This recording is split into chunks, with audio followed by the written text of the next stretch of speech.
6 महीने हो गए इंतज़ार करते करते। आज सीधे सीधे बता भी दो, कब कर रहे हो हमसे शादी? अरे हम प्रॉमिस करते हैं, जैसे ही हमारा तलाक हो जाएगा ना, बस हम पूरी तरह तुम्हारे हैं। ये बात तो हम कब से सुनते आ रहे हैं। अरे तो अगर तलाक नहीं भी हुआ तो तुम्हें पूरी तरह खुश रखने की जिम्मेदारी हमारी, ठीक है? नहीं भी हुआ मतलब? तुम हमारे साथ सिर्फ मजे करना चाहते हो? तो जिंदगी में मजे के अलावा रखा ही क्या है? छोड़ो मुझे। बस एक दूसरे को खुशी देते रहो। देखो हम बताते कैसे, ऐसे। आज के बाद अपनी शक्ल मत दिखाना हमें। अरे स्वीटी, मजे करेंगे, करो मजे, बदतमीज। स्वीटी,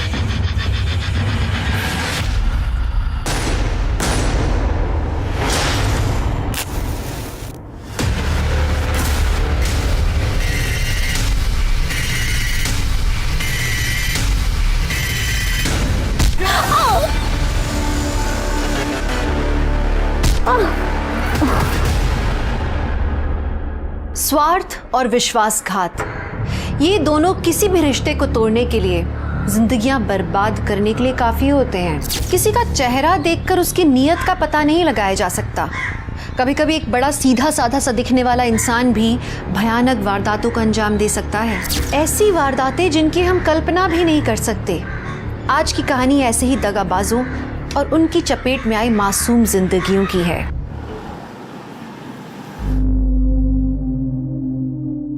अच्छा भाभी जी, मैं चलता हूँ, ठीक है? ठीक।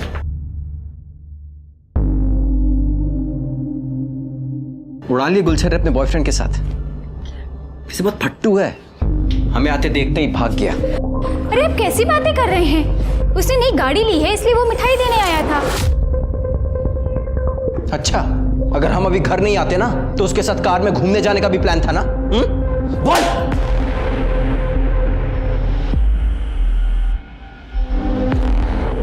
पिंकी बेटा तुम अंदर जाओ। कम से कम पिंकी के सामने तो ऐसी बातें मत बोलिए। तो तलाक क्यों नहीं दे देती हमें? उसके बाद जितने मर्दों के साथ गुलछर्रे उड़ाने हैं ना, उड़ाते रहना। गुलछर्रे हम नहीं, आप उड़ाते हैं बाहर। हम कुछ बोलते नहीं है, इसका मतलब ये नहीं कि हमें कुछ पता नहीं है। और रही बात तलाक की, भूल जाइए उसे आप। कीचड़ उछालती हो हम पे, हाँ? और तलाक को कैसे भूल जाए? तलाक के पेपर पे तो हम तुमसे साइन लेकर रहेंगे। आपका मन हमसे भरा है और आपको तलाक देकर हम अपनी पिंकी की जिंदगी खराब नहीं कर सकते। और अगर आपको तलाक चाहिए तो ये घर और गांव की प्रॉपर्टी मेरे और पिंकी के नाम आप कर दीजिए।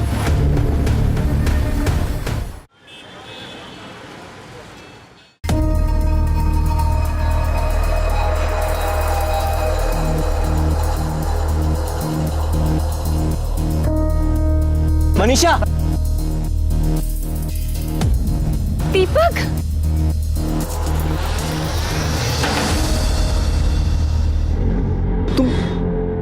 तुम यहाँ कैसे? पूरे 11 साल बाद मिल रही हो तुम्हारी शादी के बाद। हाँ? अरे मैं तुम्हारे पुराने पति पे गई थी, फिर पता चला कि तुम वहां पे रहते ही नहीं हो। वो तो 4 साल पहले ही छोड़ दिया, लेकिन तुम यहाँ कब आई? पिछले साल मेरे पति की एक एक्सीडेंट में डेथ हो गई, फिर माँ बाप के पास आ गई। अब वो भी नहीं रहे तो भाई रवि अब मेरा सहारा है। बच्चे तो कभी हुए ही नहीं। मैं तुम्हारा जैसा प्यार अपने पति को कर ही नहीं पाई दीपक, और ना वो मुझे। खैर छोड़ो, तुम बताओ तुम्हारी बीवी और बच्चे कैसे हैं? मेरी बीवी, उसका होना ना होना सब बराबर ही है। जगह जगह मुंह मारती फिरती है। अब लगता है माँ बाप के आगे जिद कर ली होती तो मैं तुम्हारी बीवी होती दीपक। पर अब तो तुम्हारे माँ बाप भी नहीं है बीच में आने के लिए। हम लोग वापस से एक हो सकते हैं मनीषा। 11 साल पहले जो खुशी हम एक दूसरे को देते थे वो आज भी दे सकते हैं।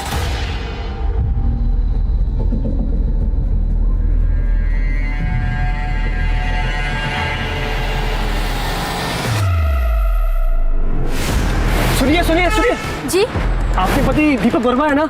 जी आपके पति को हार्ट अटैक आया है। क्या? उनको यहाँ के गवर्नमेंट हॉस्पिटल में एडमिट किया मैंने। आप कौन है? मैं उनके ऑफिस में काम करता हूँ, उन्होंने मुझे आपको लाने के लिए भेजा है। जल्दी आइए, आइए। सीट बेल्ट बांध लो आप।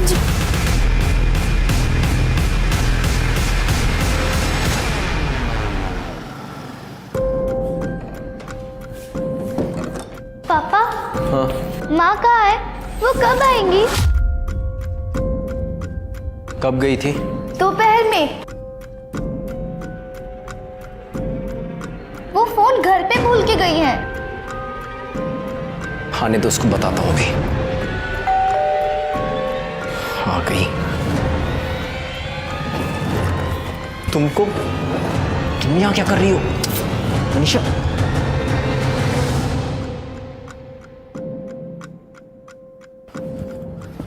बेटा आप अंदर जाके पढ़ाई करो। हाँ हम बुलाते हैं आप। तुम यहाँ क्या कर रही हो? कोई देख लेगा तो? देख लेने दो, मुझे किसी का डर नहीं।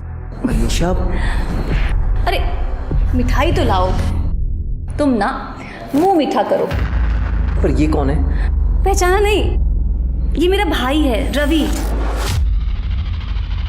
11 साल पहले मिले थे तो छोटा सा था और हमारी मदद करने लायक नहीं था, लेकिन अब इसने हमारी मदद कर दी है। तुम्हारी बीवी को हमारे रास्ते से हटा दिया दीपक। सर पता नहीं हमारी बीवी राधा कहाँ चली गई। सर बहुत ढूंढने की कोशिश करी पर कहीं नहीं मिल रही। सर प्लीज कुछ कीजिए सर, हमें समझ में नहीं आ रहा हम क्या करें। तुम निराश मत हो, तुम्हारी बीवी को ढूंढने की कोशिश करेंगे। यादव जी सर। इनकी मिसिंग कंप्लेन लो और कार्रवाई शुरू करो। आइए। Thank you sir. Hello,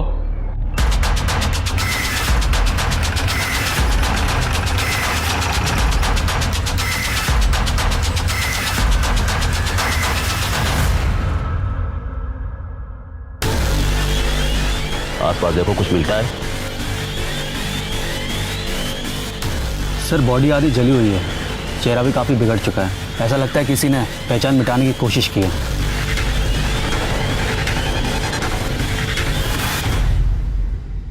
sir ये सैंडल मिला है। कुछ मिला? सर अभी तक कुछ ऐसा नहीं मिला जिससे बॉडी की शिनाख्त हो सके। कितनी मिसिंग कंप्लेन है? सर तकरीबन 20 से 22 होंगे। बॉडी को पोस्टमार्टम के लिए भेजो और जितनी भी मिसिंग कंप्लेन है सबको शिनाख्त के लिए बुलाओ। Okay sir. मनीषा अपना खोया हुआ प्यार हर हालत में पाना चाहती थी, इसलिए उसने एक हत्या की साजिश रची। वहीं दीपक जब उसे अपनी पत्नी की हत्या के बारे में पता लगा तो पुलिस के पास जाने के बजाय उसने मनीषा का साथ दिया। दीपक और मनीषा ने स्वार्थ में सारी हदें पार कर दी थी, लेकिन इसमें राधा का क्या दोष था?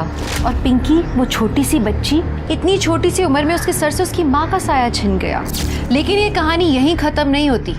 इस कहानी में एक नया मोड़ आना अभी बाकी था।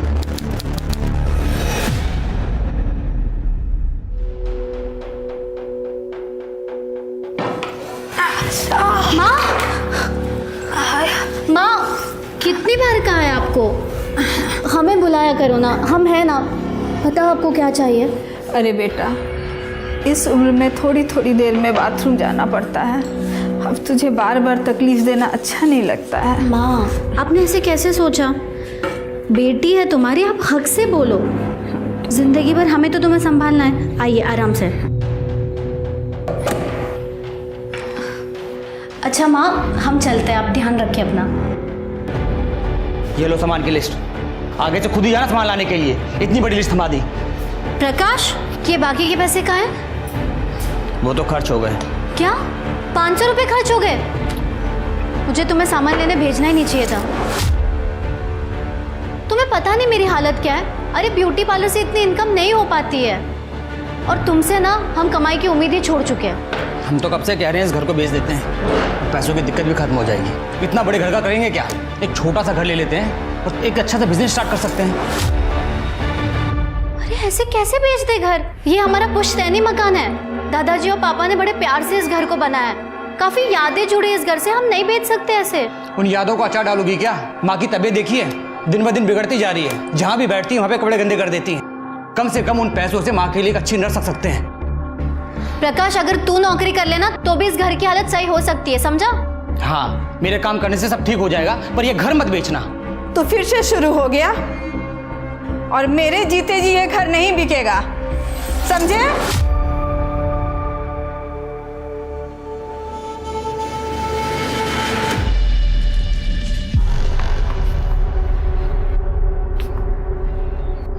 अरे राजू, प्रीति दीदी, हाय। पढ़ाई कैसी चल रही तुम्हारी? अच्छी चल रही है दीदी।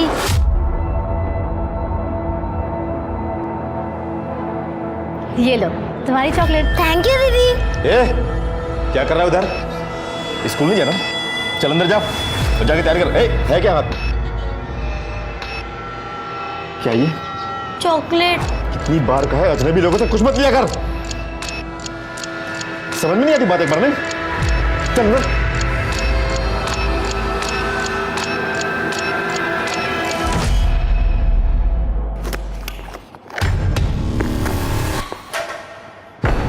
सुन, पता है ना माल किसको पहुंचाना है? पता है चाचा, लेकिन कल तो ऐसा लग रहा था कि पुलिस वाले अंकल हमें पकड़ लेंगे। चुप कर। छोटे बच्चे पर कोई शक नहीं करता। काम करेगा तो खाना मिलेगा, नहीं तो बहुत मार खाएगा। समझ में आ रही बात? ठीक है। चल फटाफट दे क्या। शाबाश।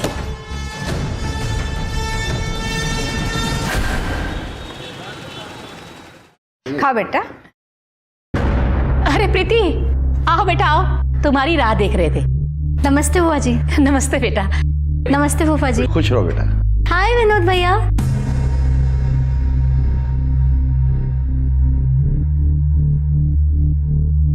मैं ना कहती थी कितनी अच्छी जोड़ी लग रही है दोनों की। जोड़ी? ये सब क्या चल रहा है माँ? हमें कुछ समझ नहीं आया। अरे प्रीति बैठ बैठ। वो क्या है ना प्रीति, विनोद हमें बहुत पहले से कह रहा है कि हमको प्रीति से ही शादी करनी है। हमें तो कोई ऐतराज नहीं है। लेकिन माँ हमें ऐतराज है। विनोद हमारा कजिन भाई है, बचपन से उसे भैया कहते आ रहे। अब ये अचानक से पति कैसे मान लूं मैं? सब जानते हैं कि विनोद हमरे जेठ का लड़का है। उनके स्वर्गवास होने के बाद हमने विनोद को गोद ले लिया था। अरे तुम्हारा भैया कहाँ से हुआ? अब कितना अच्छा रिश्ता है ना, घर की बात घर में रहेगी। ये सब हमसे नहीं हो पाएगा। प्रीति प्रीति बेटा, अचानक ये सब बात सुन के परेशान हो गई होगी। थोड़ा वक्त दो उसको सोचने के लिए। तू बैठ बेटा। ए प्रकाश उठ, ले समोसा खा। बैठ बैठ बैठ। घनश्याम क्या से लाया हूँ, बहुत पसंद है ना तुझे, खा। प्रीति, तुम शादी के लिए इनकार क्यों कर रही हो? तुमको पता है ना, हम तुमको बचपन से पसंद करते हैं। बचपन में खेल में हर बार तुम हमारी पत्नी बनती थी। तब की बात और थी, खेल था वो। हमने तुम्हें कभी उस नजर से देखा ही नहीं है। देखो प्रीति, मेरा दिल मत तोड़। तुम्हें चाहिए तो और समय ले लो। हम सब सोच समझ कर ही कह रहे। बहुत हो गया तुम्हारा नौटंकी। अगर तुमको शादी नहीं करनी है ना तो ये घर बेच दो। ये घर हमारे भैया और पापा का है, इसमें हमारा भी हिस्सा निकलता है। सुन रही है ना आप? हमको हमारा हिस्सा चाहिए। ये सब कह के काहे को बात बढ़ा रही हो? देखो कितने परेशान हो गए तुम। दिमाग थोड़ा शांत रखा करो, सब ठीक हो जाएगा। अब प्रीति को भी थोड़ा वक्त दो सोचने के लिए। जल्दी क्या है? अब खाओ बेटा, तुम समोसा खाओ। लो लो, अरे खाओ बेटा।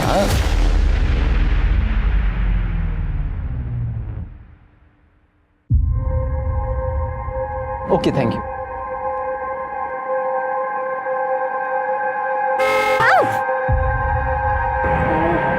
Sorry I am sorry. आपको चोट तो नहीं लगी ना?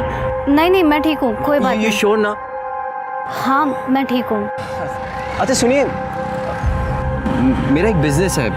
I mean MK adult diaper की जो एजेंसी है ना, वो मेरे पास ही है। उसी की मैं डिलीवरी करने आया था यहाँ पे। अगर आपकी पहचान में कोई एडल्ट हो जिनको इस तरह की कोई ज़रूरत हो तो प्लीज़ बताइएगा। वो हमारी माँ बीमार रहती है, तो क्या आपका प्रोडक्ट उनको काम आएगा? बिल्कुल आएगा। और सबसे अच्छी बात तो ये बहुत ही रीजनेबल है और कंफर्टेबल भी। ये बुजुर्गों को ध्यान में रखकर ही इसे बनाया गया है। वेट, ये लीजिए। ठीक है, कितने पैसे हुए? अरे नहीं, ये तो सैंपल है। आप इसे लेकर जाइए, अपनी मम्मी को बोलिए इसे इस्तेमाल करें। अगर वो कंफर्टेबल होंगी तो नेक्स्ट ऑर्डर आप जब देंगी ना तब मैं पेमेंट ले लूँगा। ओके ठीक है, थैंक यू। आपका पता? जी वो कस्टमर फॉर्म भरवाना पड़ता है ना, ये देखिए। अच्छा लिखिए। Thank you.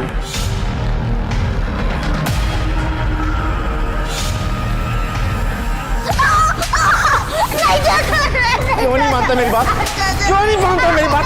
जो बोलूंगा वो करेगा, करेगा ना? क्यों मारा इसे? क्या किया इसने? तो फिर आगे टांग अड़ानी? ये हमारा मामला आ जाता है। छोड़ इसे। इस पे ना दोबारा हाथ मत उठाना, वरना ना पुलिस को बुलाऊंगी। पता है ना, बच्चों के साथ मारपीट करना गैर कानूनी है।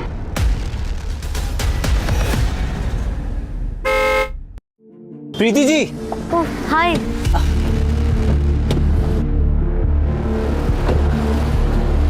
कैसी हैं आप? मैं बिल्कुल ठीक हूँ। और आंटी जी की तबीयत? माँ भी ठीक है। और हाँ, वो डाइपर्स की वजह से काफी सुकून है उनको। Thank God. वो मैं यहाँ पे खाने के लिए आया था। यहाँ बहुत अच्छा पूरी भाजी का स्टॉल है, बहुत फेमस है। आप खाएंगी मेरे साथ? नहीं थैंक यू। क्या नहीं, आइए ना प्लीज, बैठिए।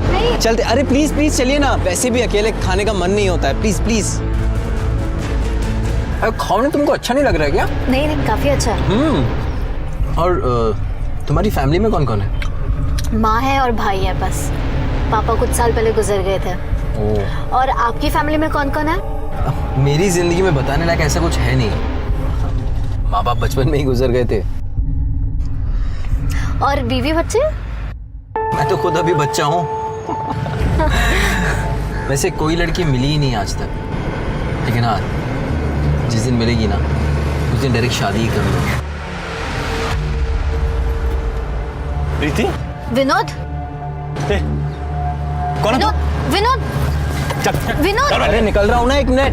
विनोद? क्या हुआ? क्या कौन है तू? क्या करता है सीधा? हमारी होने वाली बीवी है, समझ गए? विनोद जी क्या बदतमीजी है। ये सेल्समैन है। हमने माँ के लिए डायपर भी इनसे लिए थे। हम जानते हैं इन्हें। मिल गए थे तो पूरी भाजी खाने आए थे बस। पूरी भाजी? प्रकाश लेके जा इसको। चल हम करवाते हैं तेरी आशिकी। चल बैठ। क्या देख रहे हो बे? प्रीति के आसपास भी नजर आए ना, जिंदा गाड़ देंगे तुमको। ये जो डायपर लेके घूमते रहते हो ना, वो तुम्ही को पहनना पड़ेगा, समझ गए? चल निकल।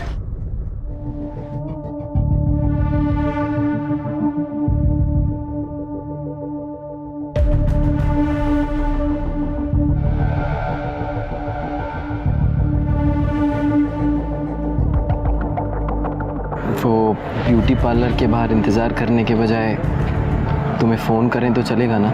हाँ चलेगा, लेकिन मैं तुम्हें दूसरा नंबर देती हूँ। वो क्या ना, विनोद मेरा फ़ोन चेक करता है। ठीक है, और हमारा पुराना नंबर भी ना बंद हो गया है, तो हम तुम्हें नए नंबर से फ़ोन करेंगे। ठीक है? ठीक है।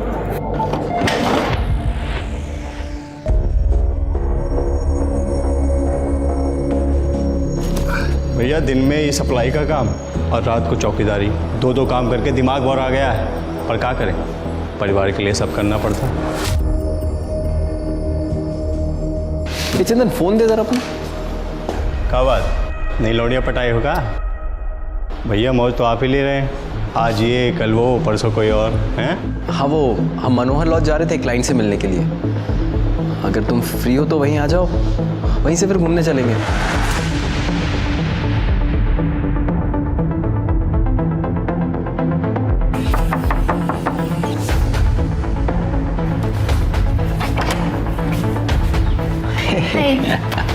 काम। दीपक तुम्हारा क्लाइंट कहाँ है?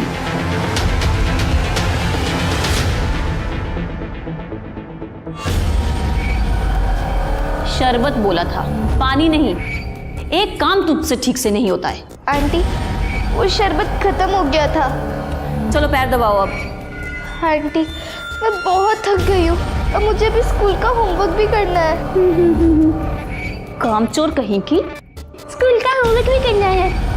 पढ़ लिख कर लाट साहब बनेगी क्या? चुपचाप पैर दबा, वरना तेरा ना स्कूल जाना बंद कर दूंगी। दबा जल्दी।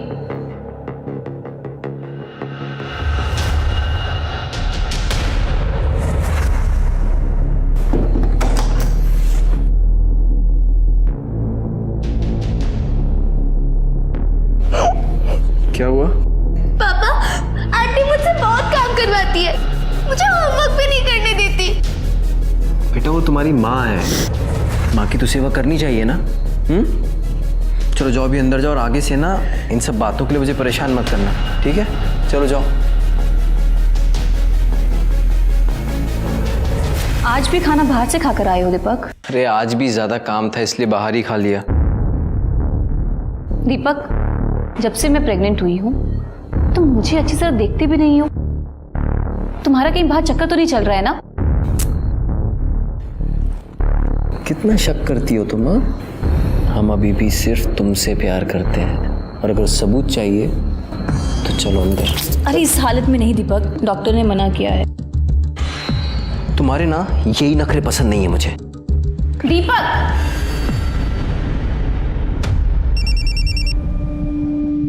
हाँ दीदी।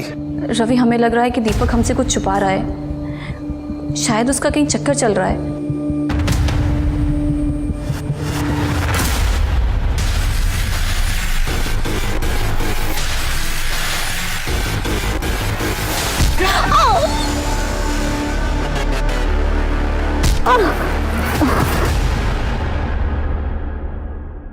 सर, हमारी बहन प्रीति कल शाम से घर नहीं आई है। उसके ब्यूटी पार्लर से पता चला है कि वो कल 6 बजे वहाँ से निकल चुकी थी। तो तुमने उसकी मिसिंग कंप्लेंट कल शाम को क्यों नहीं लिखाई? पुलिस 24 घंटे से पहले मिसिंग कंप्लेंट लिखती कहाँ है? प्रीति रोज कितने बजे घर आती है? वैसे तो सर वो 8 बजे तक आ जाती थी, लेकिन अभी कुछ दिनों से थोड़ा सा लेट आ रही थी। क्यों? शायद उसका किसी के साथ अफेयर चल रहा था। किसके साथ? पता नहीं सर, मैंने कभी पूछा नहीं। शर्मा, प्रीति की डिटेल्स इनसे ले लो। सर। तुम्हें किसी पे शक है? प्रीति का किसी से कोई झगड़ा या अनबन थी? विनोद कहने के लिए हमारा कज़न है, वो प्रीति से शादी करना चाहता है, पर प्रीति उसे शादी नहीं करना चाहती है। विनोद, हम तो प्रीति से 2 दिन पहले मिले थे, हमको क्या पता वो कहाँ है। हमने सुना है तो प्रीति को बहुत परेशान करता है, बहुत चिल्लाता है उस पर। सर, प्रीति को तो हम अपने घर की बहू बनाना चाहते हैं, हमें भी उसकी फिक्र है, और आप हमें से सवाल पूछ रहे हैं। अब प्रीति की माँ अनुराधा का फोन भी आया था, वो बहुत परेशान है। आप प्रीति को ढूंढिए, बड़ी मेहरबानी होगी आपकी। सर, प्रीति के मोबाइल रिकॉर्ड्स, उसके मोबाइल की लास्ट लोकेशन संगटा जंगल के आसपास की है, जिसके बाद उसका फ़ोन स्विच ऑफ हो गया। सर, कॉल रिकॉर्ड्स में भी कुछ सस्पिशियस नहीं मिला है, ना कोई लेट नाइट कॉल्स, ना कोई ऐसे कॉल जिस पे बहुत देर तक बातें हुई। सभी कॉल्स या तो काम से रिलेटेड थी या तो फैमिली के साथ। सर, संगटा जंगल में एक लाश मिली है।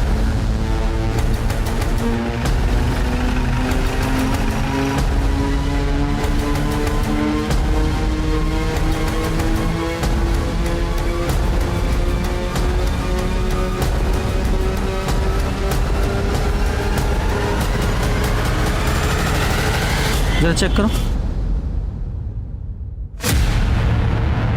जरा आसपास चेक करो। सर, ये तो प्रीति है। जिसका डर था वही हुआ।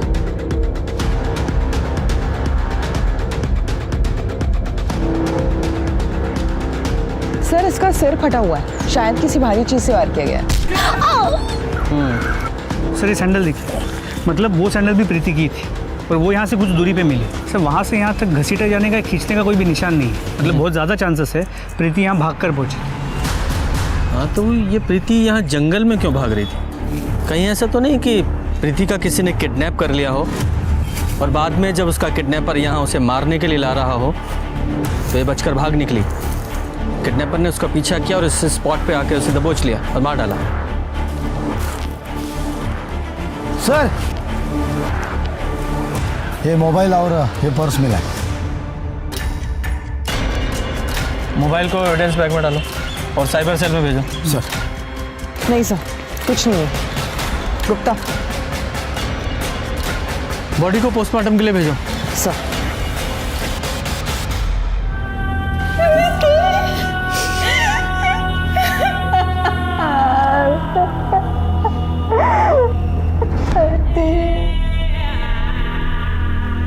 सर, प्रीति की पोस्टमार्टम रिपोर्ट के मुताबिक उसकी मौत 22 फरवरी की रात 6 से 9 बजे के बीच हुई है। मौत की वजह सर पे भारी चीज, मतलब हथौड़े जैसी किसी चीज से कई बार वार किया गया है। शर्मा, प्रीति की 22 फरवरी की सारी टावर लोकेशन निकालो, और सीसीटीवी फुटेज का क्या हुआ?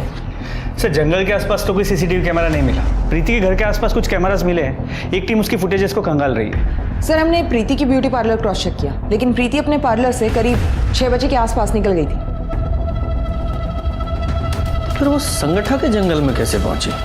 शर्मा, उस एरिया के जितने भी हिस्ट्री शीटर हैं सबको उठाओ प्रीति के भाई ने बताया था प्रीति का किसी के साथ अफेयर था। सर उसने कहा तो था, लेकिन कॉल रिकॉर्ड्स में ऐसी कोई बात सामने नहीं है।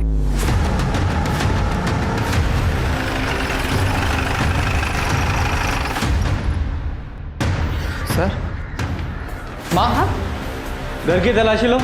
सर क्या ढूंढ रहे हैं साहब? किस चीज़ की तलाशी? सर क्या ढूंढ रहे हैं आप? तलाशी के बाद बताते हैं।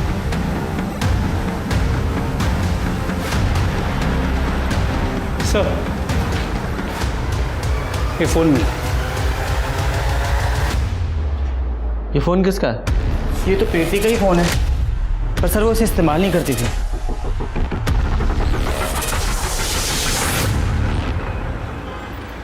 ठीक है सर प्रीति के पुराने फ़ोन को चेक किया।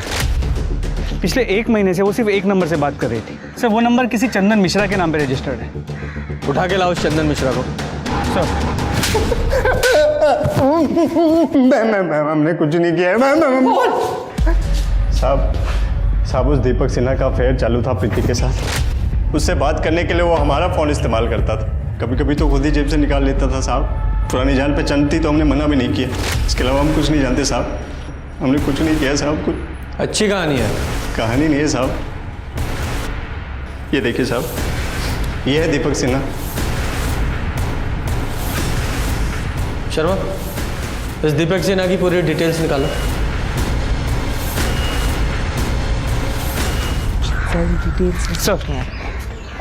सर दीपक सिन्हा के बारे में कुछ इंपॉर्टेंट बातें पता चली है। दीपक सिन्हा की 2 शादियां हुई। उसकी पहली बीवी राधा 8 महीने पहले 14 जून को अचानक से गायब हो गई। दीपक सिन्हा ने शिवनगर पुलिस स्टेशन में उसकी मिसिंग कंप्लेंट भी दर्ज की।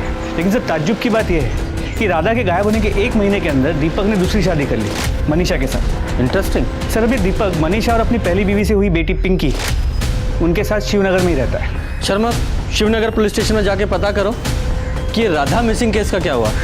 सर जिस दिन दीपक ने राधा की मिसिंग कंप्लेन लिखाई थी, उस दिन कमला नगर में एक जली हुई लाश मिली थी। चेहरा पूरी तरह जला हुआ था। पोस्टमार्टम रिपोर्ट से पता चला 25 से 30 साल की औरत थी। गला घोंटकर उसको मारा गया। मैंने कुछ लोगों को बुलाया था बॉडी की शिनाख्त के लिए। हमें बॉडी के पास चप्पल मिली है, आप देखिए। क्या आप जानते हैं इसे? बॉडी के पास हमें चप्पल मिली है, क्या आप लोग इसे पहचानते हैं? ये तो शुभांगी की चप्पल है। शुभांगी, हमारी बेटी की लाश। नहीं सर, ये हमारी बीवी नहीं है सर। ये इन्हीं की बेटी होगी सर। पता नहीं हमारी राधा के साल में होगी। राधा मिसिंग केस तो अभी भी ओपन है, लेकिन राधा का अभी तक कुछ पता नहीं चला। आपने बॉडी की डीएनए टेस्ट करवाई थी? नहीं, हमने डीएनए सैंपल लिया था, लेकिन चौबे फैमिली ने जब बॉडी की शिनाख्त कर ली तो हम लोगों ने बॉडी उनको सौंप दी। वेरी गुड शर्मा, ये डीएनए प्रिजर्व है। ये तो हमारे लिए बहुत अच्छी खबर है। इस चौबे दंपति को ढूंढो, उनकी ज़रूरत पड़ेगी। तब तक मैं इस दीपक की खबर लेता हूँ। Okay sir. प्रीति? कौन प्रीति सर? मैं किसी प्रीति को नहीं जानता सर। नाटक बंद कर। वो चंदन है ना तेरा सिक्योरिटी वाला, सब उगल दिया उसने। तेरा अफेयर था ना प्रीति के साथ। दीपक, ये सब क्या है? इंस्पेक्टर सर क्या बोल रहे हैं? 22 फरवरी की शाम को 6 से 8 बजे के बीच कहाँ था तू? मैं तो ऑफिस में ही था सर। अच्छा, क्या सबूत है? सर सबूत तो हम खुद हैं सर। हमारा प्रीति के खून से कुछ लेना देना नहीं है सर। मैंने खून कब कहा? मैंने तो ऐसा कोई आरोप नहीं लगाया।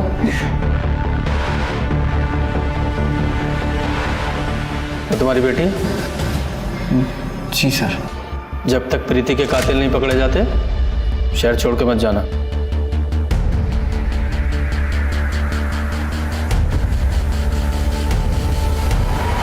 आपकी बेटी शुभांगी के केस के बारे में आपसे बात करनी थी। उसका कोई फोटो है आपके पास? जी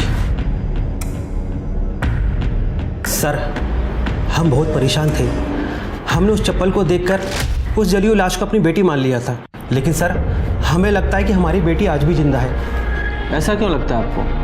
पिछली दिवाली को एक फ़ोन आया था और उस फ़ोन पे एक लड़की के रोने की आवाज़ आ रही थी। और सर वो लड़की मुझे पापा बोल रही थी। लेकिन सर अचानक से ही कॉल कट गया। हमने उस नंबर पर कई बार कॉल किया पर किसी ने फ़ोन नहीं उठाया। हमें लगा ये हमारा वहम है। उस वक्त भी हमें शक था कि शुभांगी किसी लड़के के साथ भाग गई है। पूजा, जरा चेक करो इन लोगों का शक सही है या नहीं। सर। शर्मा, इन दोनों के डीएनए सैंपल ले लो और जरा मैच करा के देखो। सर।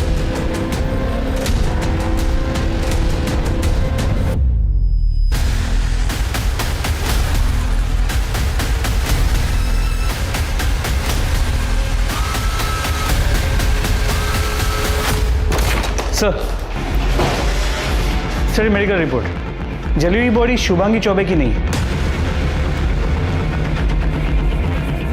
तो वो डीएनए दीपक सिन्हा की बेटी पिंकी से मैच करा के देखो। सर, दिवाली के दिन चौबे फैमिली को जो कॉल आया था वो नागपुर के रमेश नगर के पीसीओ से किया गया था। ये नागपुर पुलिस को कांटेक्ट करो और देखो ये शुभांगी जिंदा है या नहीं। सर।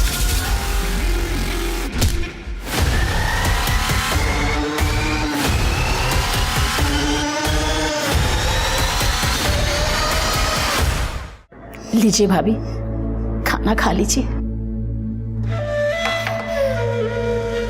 ऐसे कब तक चलेगा भाभी? ऐसे में आपकी तबीयत और खराब हो जाएगी।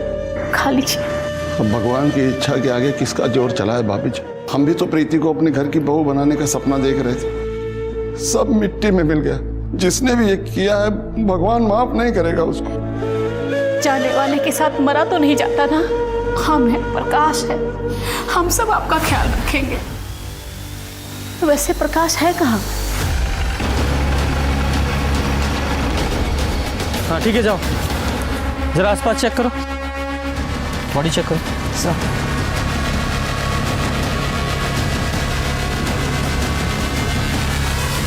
सर, ये तो प्रकाश है, प्रीति का भाई।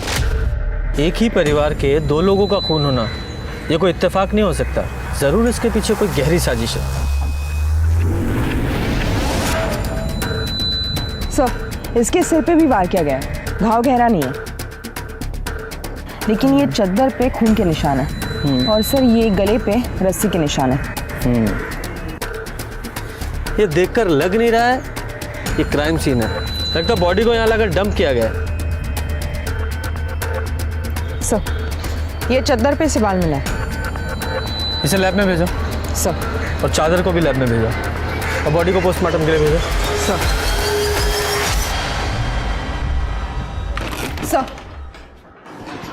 सर, नागपुर पुलिस ने इंक्वायरी की है। हमारा शक सही निकला। शुभांगी नागपुर में रहती है अपने पति के साथ। ये रही उन दोनों की फोटो। सर, शुभांगी ने कबूल किया कि उसकी माँ बाप इस शादी के खिलाफ थे, इसलिए वो गोरखपुर से नागपुर भाग गई थी। Good job. इस शुभांगी को गोरखपुर आने के लिए बोलो। सर।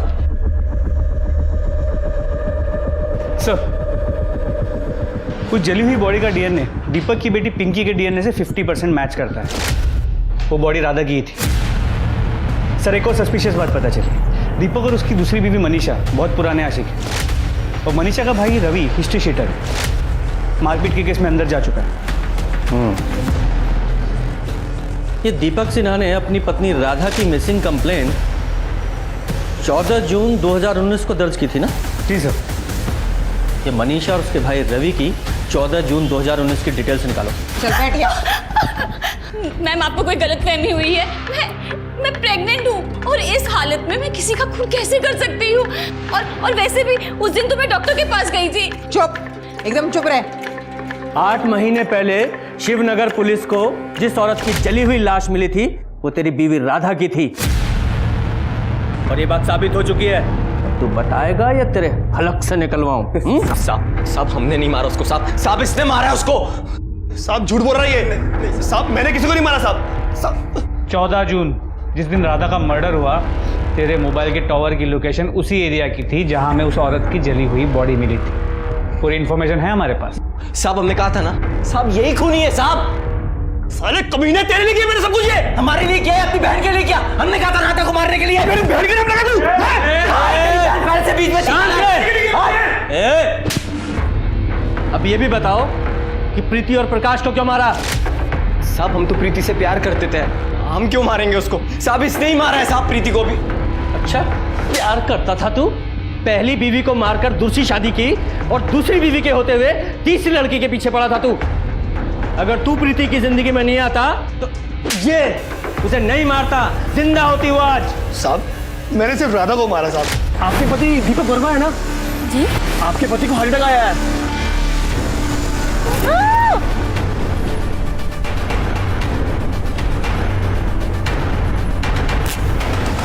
उसके अलावा मैंने किसी को नहीं मारा साहब। साहब इसे नहीं मारा होगा ये। 22 फरवरी की शाम 6 से 9 के बीच कहाँ था तू? साहब मैं तो शादी में गया था साहब।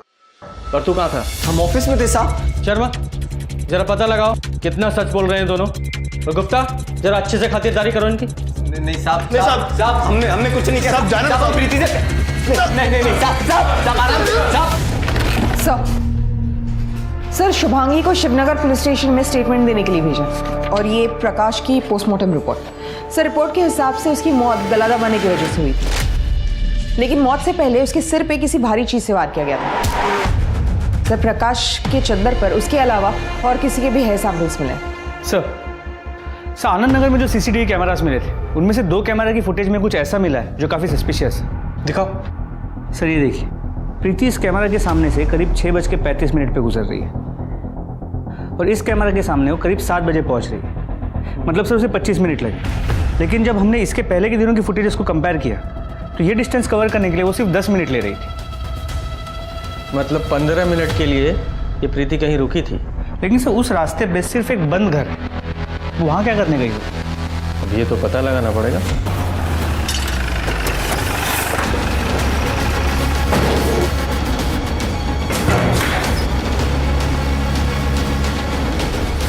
जरा चेक करो, वो दरवाजा देखो। चलो जरा चेक करो।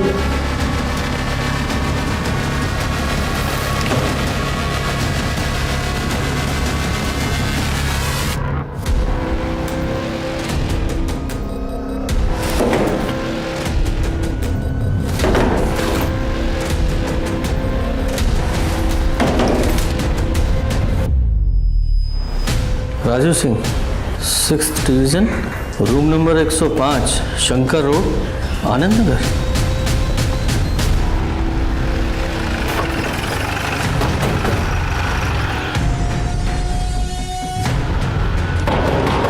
कौन है? बोलो। दरवाजा तोड़ दोगी। तलाशी लो जरा। सर हुआ क्या सर? ये क्या हो रहा है सर? ये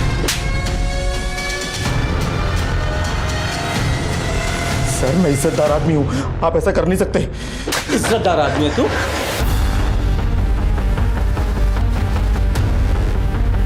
बेटा ये बैग तुम्हारा है ना? खोलो इसे।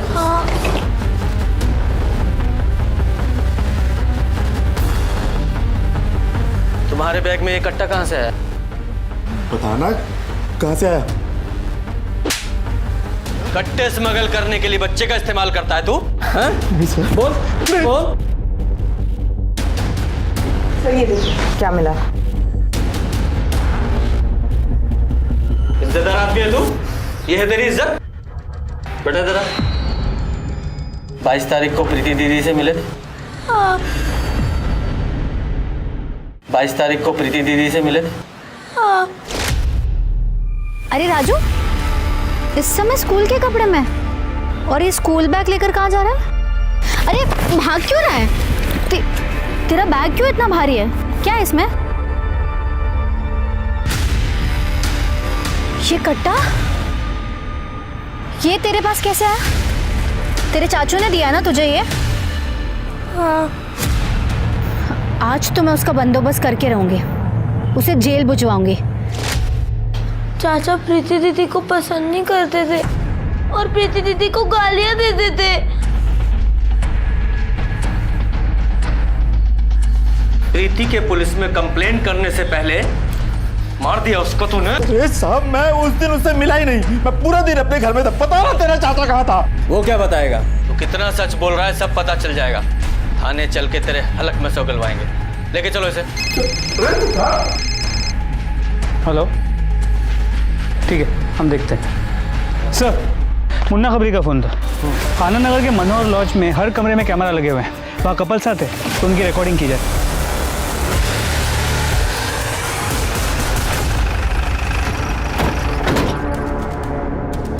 शर्मा, मैनेजर को लेके आओ। पूजा, हर एक रूम में बताओ कि हिडन कैमरे लगे हुए हैं, कोई पैनिक नहीं चाहिए। आप लोग जाओ, तलाशी लो। अरे साहब, हमने क्या किया बता दो साहब। साहब बोल, क्या हुआ साहब? कितना हफ्ता चाहिए? मैं देने को रेडी हूँ साहब।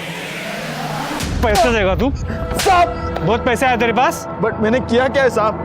अभी पता चलेगा। गुप्ता, बाकी कमरे चेक करो। सर, ये 2 कैमरास मिले, बाकी कमरे चेक हो रहे हैं। क्या है ये?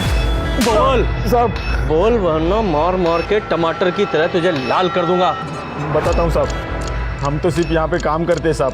हमें कहा गया था कि सेक्स वीडियो रिकॉर्ड करके उसकी कॉपी बना के एक आदमी को भेजते रहे।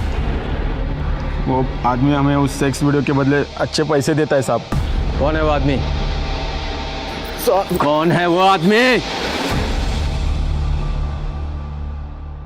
शर्मा, जहाँ इन कैमराज की वीडियो रिकॉर्डिंग होती है वो हार्ड डिस्क रिकवर करो।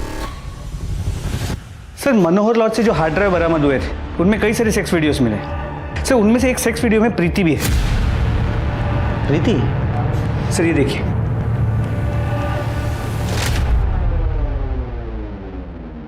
कोई नहीं है, सिर्फ मैं हूं तुम्हारा आशिक। प्लीज दीपक, ये सब मत करो। अरे प्रीति, प्यार करते हैं हम तुमसे, और कुछ नहीं होगा। दीपक प्लीज दूर जाओ। कुछ नहीं होगा प्रीति, मैं बोल रहा हूँ। दीपक मुझे छोड़ो। देखो, शादी के बाद ये सब ठीक है, लेकिन उसके पहले कुछ भी नहीं। मुझे घर जाना है। प्रीति हमारी बात सुनो। सॉरी, अब गलती हो गई हमसे। प्यार करते हैं तुमसे इसलिए थोड़ा सा बहक गए थे, पर तुम्हारी मर्जी के बिना हम तुम्हें कभी हाथ भी नहीं लगाएंगे। सच कह रहे हैं।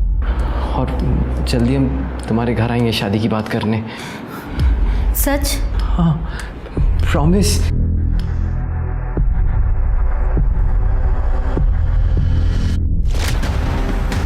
उठा के लाओ इन मर्डर्स के मास्टरमाइंड को। सर,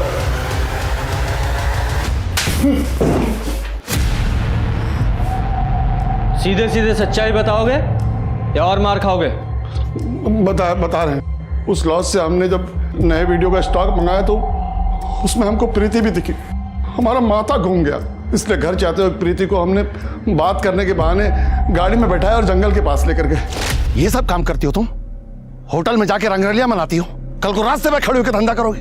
ये घटिया काम तुम्हें पसंद है, पर मेरा बेटा नहीं। देखिए फूफा जी, हमसे ना तमीज से बात कीजिए, और ये हमारा पर्सनल मामला है, आप बीच में मत पड़िए। प्रीति, तो जिसके साथ मुंह काला कर रही है ना होटल में, वो दीपक वर्मा, शादीशुदा है वो। 2 शादी की है उसने। उल्लू बना रहा है तुझे। झूठ बोल रहे हैं आप। और ये वीडियो दिखा के आप क्या बताना चाहते हैं? लॉज में कैमरा लगा हुआ था ना, ये सब आपको कैसे पता चला? आप पहले खुद के कैरेक्टर को देखो कि आप कैसे हो। फूफा जी, आपकी जो ये असलियत है ना, मैं सबको बताऊंगी। देखना, मैं सबको बताऊंगी।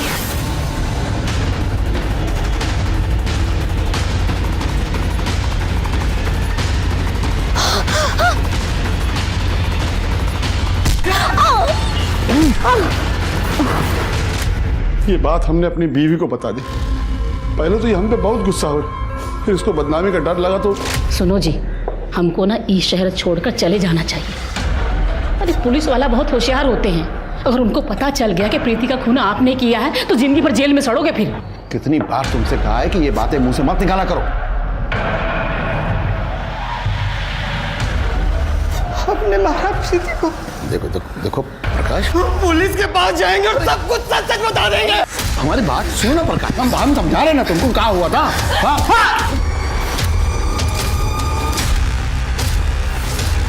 हम उसकी लाश चादर में लपेट कर लेकर गए, और जब फेंकने लगे तो हमको चादर पे खून लगा हुआ दिखा, इसलिए हमने चादर भी वहीं छोड़ दी। अब वही चादर तुम्हें फांसी के फंदे तक पहुंचाएगी। उस चादर पे तुम्हारे बाल मिले हमें। इन दोनों के खिलाफ दोनों मर्डर की चार्जशीट बनाओ। सर, प्रीति और प्रकाश के खून के आरोप में चरणदास और उसकी पत्नी सुमन को सजा मिली। दूसरी तरफ राधा की हत्या के मामले में कोर्ट ने दीपक, मनीषा और उसके भाई रवि को दोषी करार दिया। हमने अक्सर लोगों को कहते सुना है कि किसी की सूरत देखकर उसकी सीरत का पता लगाया जा सकता है, लेकिन आज के जमाने में ये कहावत बिल्कुल लाजमी नहीं है। किसी पर भरोसा करना अच्छी बात है, लेकिन भरोसा करने से पहले उस इंसान को अच्छे से जांच लेना, परख लेना बहुत ज़रूरी है।